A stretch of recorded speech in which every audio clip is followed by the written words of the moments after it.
नमस्कार. परखड मतमध्ये आपलं स्वागत. आज दिनांक 11 मे.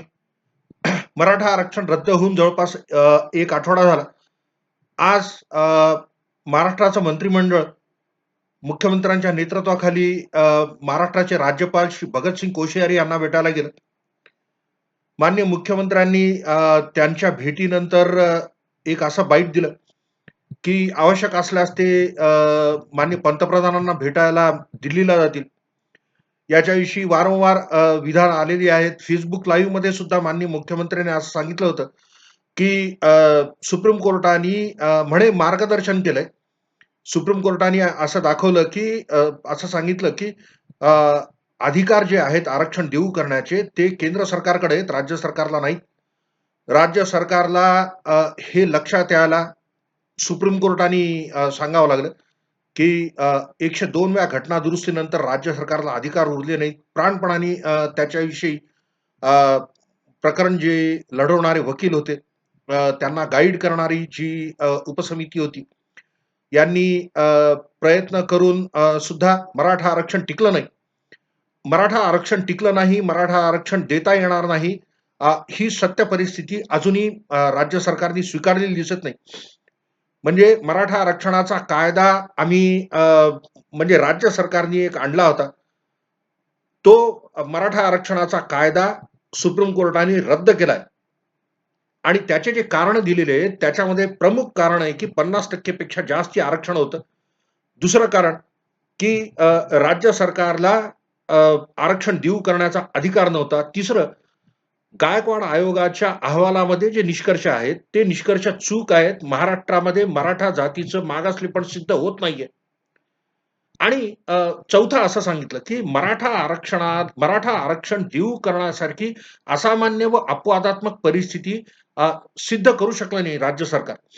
आता ह्या परिप्रेक्ष्यामध्ये आज जी आणखी एक घटना झाली, की ह्या म्हणे 5/5/2021च्या न्याय निर्णयाचा म्हणजे जयश्री पाटील व इतर विरुद्ध महाराष्ट्र सरकार हा जो न्याय निर्णय आहे 5 मे रोजी सुप्रीम कोर्टाने मराठा आरक्षणाच्या बाबतीत दिलेला, या निकालाची समीक्षा करायसाठी हे शब्द आहेत जी-आर मध्ये आजच्या. एक समिती नेमली आहे. त्या समितीमध्ये माजी मुख्य न्यायाधीश अलाहाबाद हायकोर्ट श्री दिलीप भोसले, त्याच्यानंतर माजी महाधिवक्ता दरायस खंबाटा, त्याच्यानंतर ज्येष्ठ विधिज्ञ श्री रफिक दादा जे आरक्षणाच्या बाबतीत अनेक प्रकरणांमध्ये लढलेले आहेत आणि इतर ज्येष्ठ विधिज्ञ आणि काही प्रमुख सनदी अधिकारी ह्यांची एक समिती स्थापन केली आणि ही समिती या समितीने 15 दिवसात अहवाल द्यावा. एक बोलता-बोलता असं म्हणाले होते अशोक चव्हाण दुसऱ्या एका मीटमध्ये ह्याच्या आधीच्या एका बाईटमध्ये, की पॅरा कमेंट्स आम्ही त्यांच्याकडून मागू आणि ही जी समीक्षा आहे, ही समीक्षा कुठल्या दृष्टीने होणार आहे? हे जरी नसलं तरी मराठा आरक्षण आता कायद्याने देता येणार नाही, ही परिस्थिती स्वीकारली पाहिजे.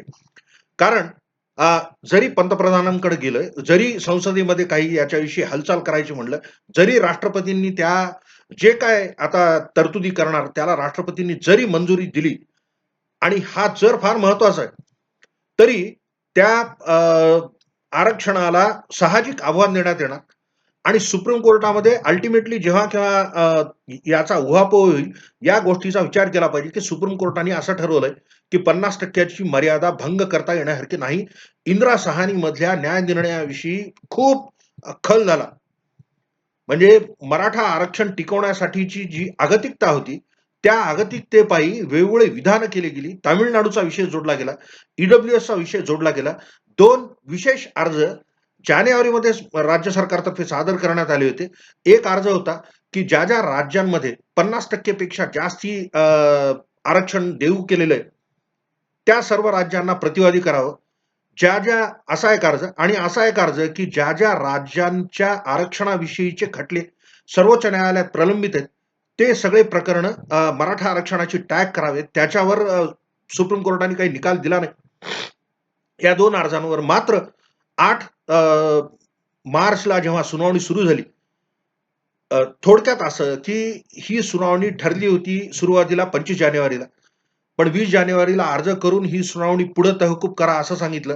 अल्टिमेटली 8 मार्चला जेव्हा सुनावणी सुरू झाली, तेव्हा मुकुल रोहतगी आणि महाराष्ट्र सरकारतर्फे इतर वकिलांनी असा एक मुद्दा सांगितला, की 102व्या घटना दुरुस्तीची वैधता तपासण्यासाठी अ, हे प्रकरण संविधान पीठाकडे वर्ग करण्यात आलेलं आहे आणि 102व्या घटना दुरुस्तीचं अ, जो काही निकाल येईल त्या निकालाने सर्व राज्य प्रभावित होतील आणि म्हणून सर्व राज्यांना नोटीस काढावी याची सूचना द्यावी आणि राज्यांना आपापलं म्हणणं मांडण्याची संधी देण्यात यावी.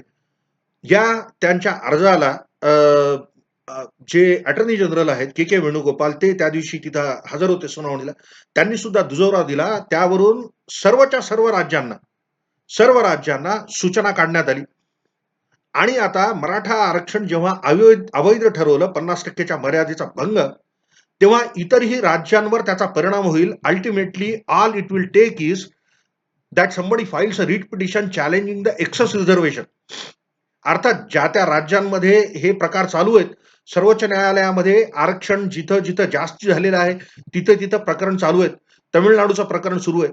पण हरियाणा, छत्तीसगड, अ, पंजाब असे जे इतर सुद्धा काही राज्य आहेत, या सर्व राज्यांतर्फे ज्येष्ठ विधिज्ञांना तैनात करून मराठा आरक्षणाच्या सुनावणीमध्ये त्या राज्यांतर्फे भूमिका मांडण्यात आली.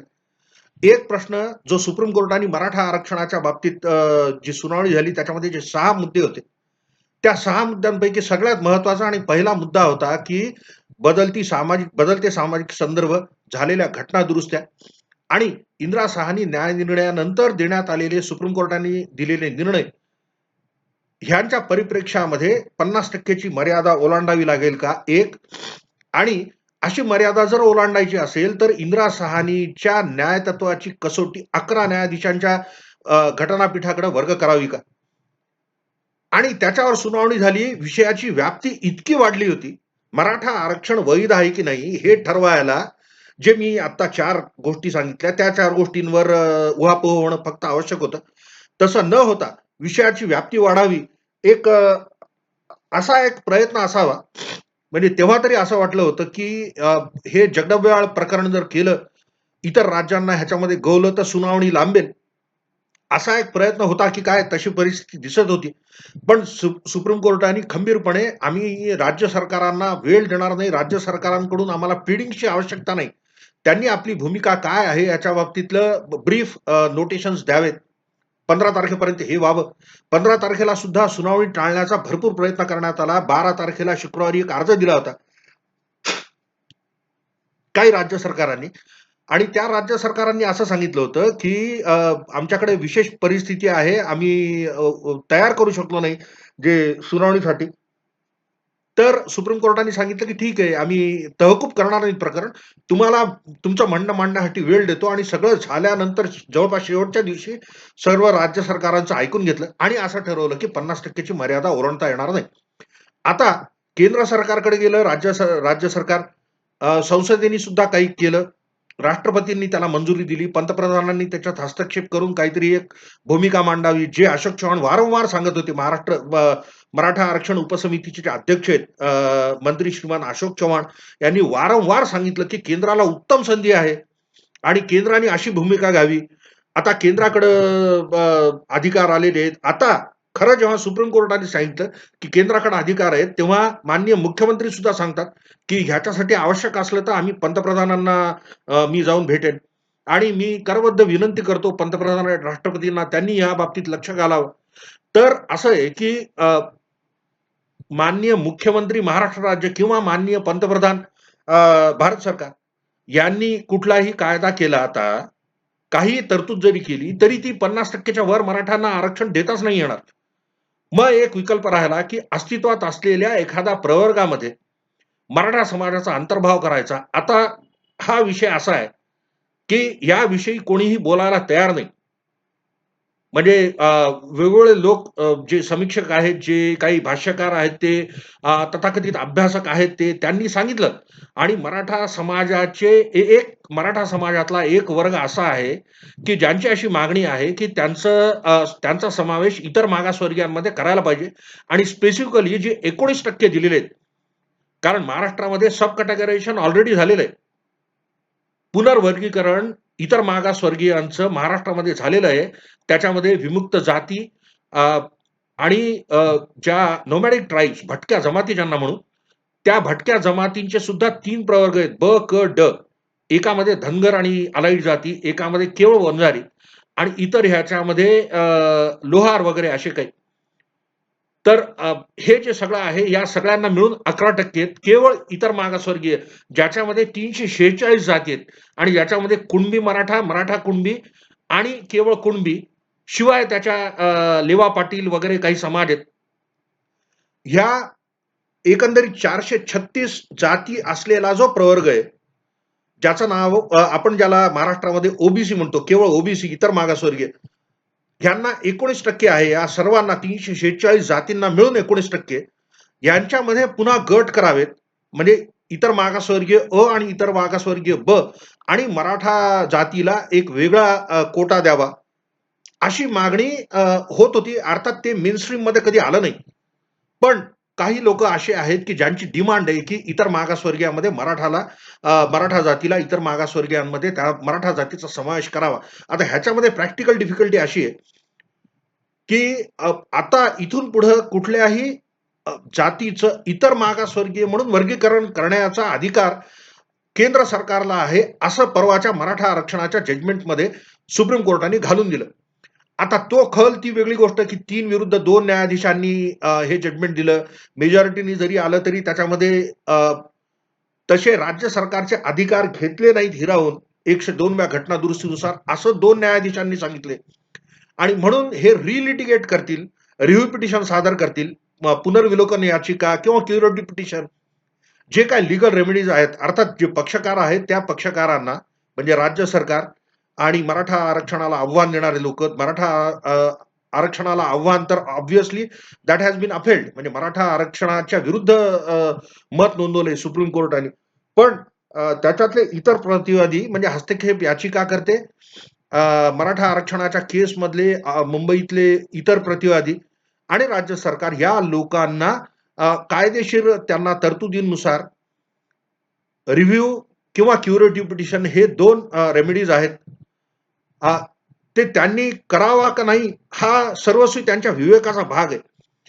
पण लीगल रेमेडीज एक्झॉस्ट करण्यासाठी सुद्धा त्याच्यामध्ये ज्या तरतुदी आहेत, मी जेव्हा स्थगिती दिली होती, तेव्हा सुद्धा त्या स्थगितीला आव्हान देण्यासारखी काय परिस्थिती आहे, याच्याविषयी मी एक व्हिडिओ करून टाकला होता.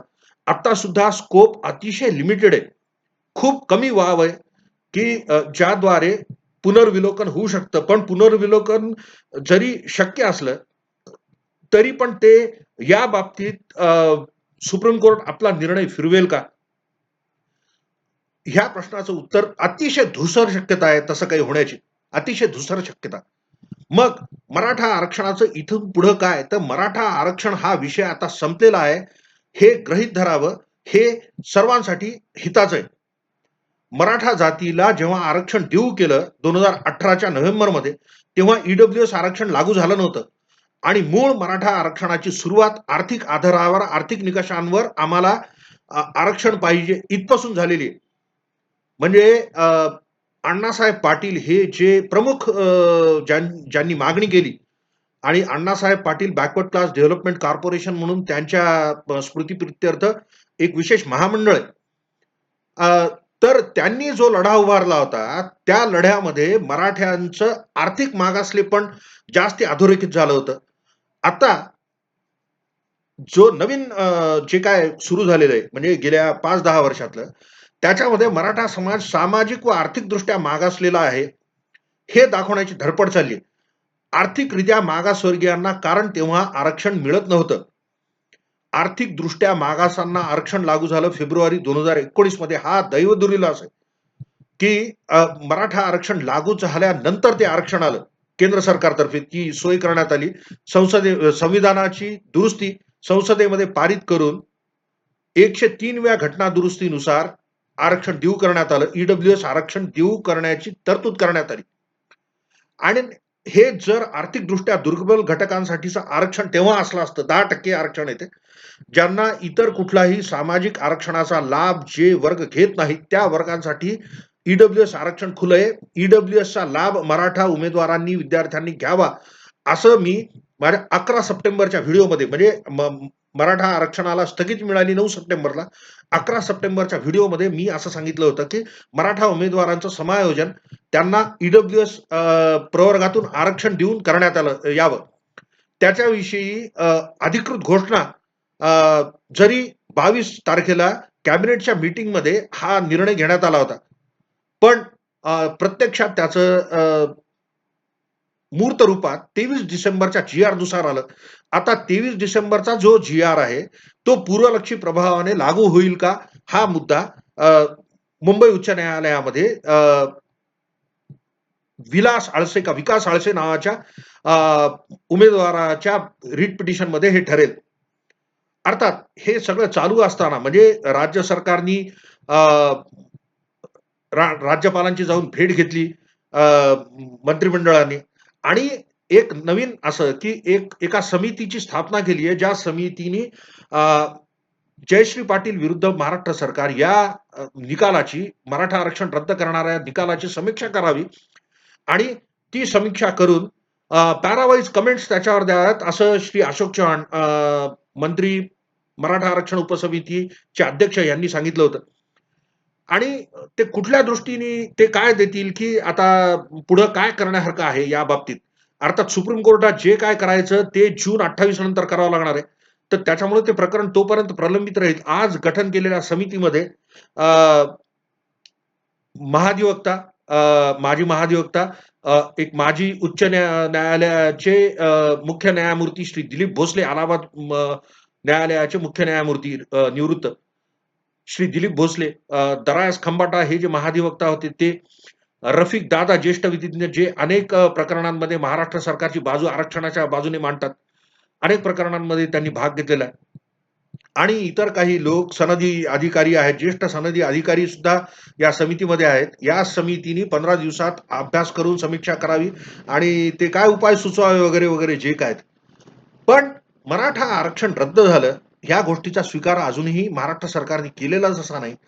तसाच चंद्रकांत पाटील आणि संभाजीराजे भोसले हे दोन भाजपचे जे लोक आहेत म्हणजे चंद्रकांत पाटलांनी असं एक पत्र लिहिलंय आणि ह्यांनी सुद्धा एक पत्र लिहिलंय श्री संभाजीराजे भोसले यांनी की ज्यांची नियुक्ती फक्त राहिलेली आहे, ज्यांचं निवड यादीमध्ये नाव आहे पण ज्यांची नियुक्ती बाकी राहिलेली आहे अशा 2185 लोकांना तुर्तातुर्त त्यांना सेवेमध्ये समाविष्ट करून घेण्यात यावं. आणि तशाच अर्थाचं एक पत्र चंद्रकांत पाटलांनी सुद्धा लिहिलेलं आहे. त्यांनी सुद्धा मागणी केलेली आहे. तर असं की सुप्रीम कोर्टाने केलेल्या आदेशामध्ये इथून पुढे मराठा आरक्षणाचा अवलंब करून कुठलीही नियुक्ती देऊ नये असं सांगितलेलं आहे. त्या जे 3 पानी जे ऑपरेटिव्ह पार्ट आहे ऑर्डरचा जजमेंटचा त्याच्यामध्ये त्यांनी पॅराग्राफ 16 मध्ये कन्क्लुजन्स त्यांची ऑर्डर जी सांगितलेली त्याच्यामध्ये केवळ असं सांगितलेलं आहे की 5/9/2020च्या आधी ज्या नियुक्त्या झाल्या होत्या त्यांना संरक्षित केलेलं आहे. याच्या पुढे नियुक्तीपत्र देताना मराठा आरक्षणाचा अवलंब करता येणार नाही. म्हणजे ही अशक्य गोष्ट आहे की हे 2185 लोक सेवेत सामावून घेणं. 2185 आकडा खरा आहे खोटा आहे नाही माहिती. पण याच्याविषयी 9 डिसेंबरच्या सुनावणीमध्ये सरकारने सांगितलं होतं. ह्याच्या आधी एक अर्ज सुद्धा करण्यात आलाय की भरती प्रक्रियेमध्ये वेगवेगळ्या ठिकाणी असे भरती प्रक्रियेमध्ये इतकी पूर्णता आलेली आहे. काही ठिकाणी निवड याद्या सुद्धा जाहीर झालेल्या आहेत. त्या निवड याद्यांनुसार आम्हाला नियुक्तीपत्र देऊ करण्याची परवानगी द्यावी. सुप्रीम कोर्टाने सांगितलं की आम्ही तसं काही करणार नाही. म्हणजे सुप्रीम कोर्टासमोर विषय होता फक्त मराठा समाजाच्या आरक्षणाची वैधता. त्यांनी तो निकाल देऊन टाकला की हे आरक्षण वैध नाही. आता त्याचे इम्प्लिकेशन्स काय आहेत त्याच्यानुसार जर आता या 2185 लोकांना सामावून घेण्याची कारवाई केली तर तो सर्वोच्च न्यायालयाच्या आदेशाचा भंग होईल. सुपर न्युमररी सीट्स विषयी सुद्धा सांगण्यात येत आहे. सुपर न्युमररी सीट्स क्रिएट नाही करता येणार आणि हे अशासाठी की या सर्व ज्या भरती प्रक्रिया आहेत या भरती प्रक्रियांमध्ये मराठा समाजाच्या आरक्षणाला दिलेलं आव्हान आणि त्याचा अंतिम निकालावर सगळी भरती प्रक्रिया अवलंबून असेल. आणि हे डिस्क्लेमर प्रत्येक भरती प्रक्रियेमध्ये होतं जिथं कुठं असा काही वादाचा मुद्दा असेल तिथं की कोर्टाच्या आदेशास अधीन राहून ही सर्व प्रक्रिया करण्यात येत आहे. त्याच्यामुळं अजून एक त्याच्यामध्ये तत्व आहे की जोपर्यंत अंतिम निवड यादीतल्या लोकांना नियुक्तीपत्र देण्यात येत नाहीत किंवा निर्गमित करण्यात येत नाहीत, तोपर्यंत त्यांचा शासकीय सेवेवर कुठलाही अधिकार नसतो. हे तत्व आहे. संवैधानिक तत्व आहे हे. आणि याच्यामुळं पूर्णतया स्वीकार मराठा आरक्षणाच्या रद्द होण्याचा व्हावा. आता जुने विषय पुन्हा पुन्हा काढण्यात काही स्वारस्य नाही. राज्य सरकार जी काय कवायत करायचं ते करेल, त्याच्याविषयी वेगवेगळे स्टेटमेंट्स येत आहेत. पण मराठा आरक्षणाविषयी आता इतपर काही होणं नाही, ही सत्य परिस्थिती आहे आणि समाजाने या गोष्टीचा स्वीकार केलेला आहे. ईडब्ल्यूएसचं जे 10% आरक्षण आहे, हे 10% आरक्षण अतिशय कमी जातीच्या लोकांना म्हणजे ज्यांना सामाजिक आरक्षणाचा लाभ नाही मिळत, अशा फार कमी जाती आहेत महाराष्ट्रामध्ये, ज्यांना कुठल्या ना कुठल्या कॅटेगरीमधून आरक्षण नाही मिळत. आणि हे कुठल्याही समाजाला 10% ईडब्ल्यूएसचं आरक्षण हे भरपूर आहे. ह्या परिस्थितीचा स्वीकार करून पुढची मार्गक्रमणा व्हावी आणि राज्य सरकारने लवकरात लवकर याबाबतीत निर्णय घेऊन भरती प्रक्रिया सुरू करावी. कारण प्रशासनामध्ये रिक्त पदे राहिल्यामुळे प्रशासनाची जी गतिमानता आहे ती कमी झालेली आहे. आरक्षण उपसमितीचे अध्यक्ष श्री अशोक चव्हाण यांनी एका सेपरेट इंटरव्ह्यूमध्ये असं सांगितलं होतं, की भरती प्रक्रिया आम्ही लवकरात लवकर सुरू करणार आहे. ती खरी गरज आहे आज महाराष्ट्राच्या प्रशासनाची आणि हे सगळं लवकरात लवकर सुरू व्हावं ही इच्छा व्यक्त करून मी आजचं माझं व्हिडिओ संपवतो. मी ॲडव्होकेट श्रीरंग चौधरी. आपण हे ऐकून घेतलं धन्यवाद. परखड मत या माझ्या चॅनलला लाईक करा, सबस्क्राईब करा आणि माझे जर व्हिडिओ आवडत असतील तर परिचितांना फॉरवर्ड करा. माझे विचार मी जे मांडतो त्याच्यावर अनेक कमेंट्स येतात. त्या कमेंट्सला उत्तर देण्याचा मी प्रयत्न करतो. तुम्हाला सुद्धा काही क्वेरीज असतील तर त्या queries you are welcome to put forth in my YouTube channel परखड मत. त्याच्या खाली जर कमेंट्समध्ये तुम्ही क्वेरीज टाकल्या तर त्या क्वेरीजचा उत्तर देण्याचा मी प्रयत्न करेन. धन्यवाद.